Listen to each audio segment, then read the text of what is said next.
Unahin natin ang balitaan kay Daniel Manalastas. Daniel, kaiba sa procedural na pagsisimula ng impeachment trial kahapon, ngayon naman ay may testigo ng isinalang. Kamusta ang takbo ng day 2 ng trial proceedings? Alam mo, Zarina, kung kahapon nga ay naging mainit yung talakayan ng mga senador pagdating sa usapin ng presiding officer, ay ngayon naman nagkabiglaan kanina rito nang dumating nga si Vice President Sara Duterte. Subalit, Zarina, hindi humarap si VP Duterte sa impeachment trial, kundi pinulong ang kanyang mga abogado. Gumulong ang ikalawang araw ng paglilitis pero absent pa rin si VP Sara. Pinresenta ng prosekusyon ang unang witness na si NBI Senior Agent John Mark Calilong.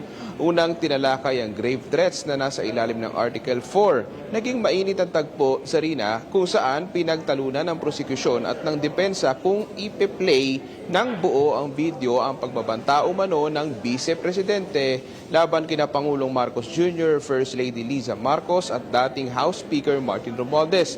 Gusto ng prosecution kasi i-play yung nasa 2 minutong video lamang, habang ang depensa buong nasa 2-hour video ang gusto nila na i-play. Sa huli na naig ang prosekusyon at pinlay sa Senate Impeachment Court ang video.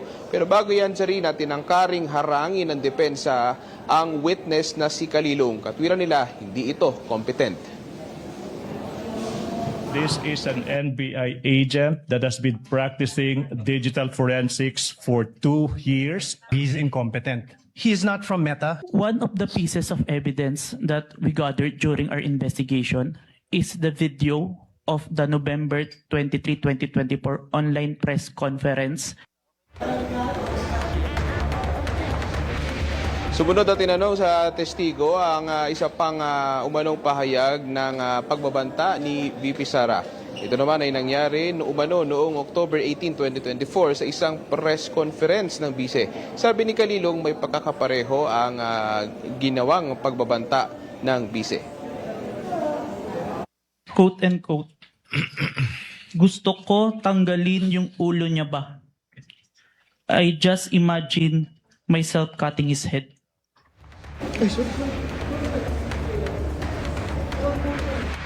At Sarina, sa punto ito, tuloy-tuloy naman yung trial at kanina may mga ilang senator judges na nagtatanong doon nga sa testigo at inaantabayan na natin kung meron pang isa pang testigo na ihaharap naman itong prosecution.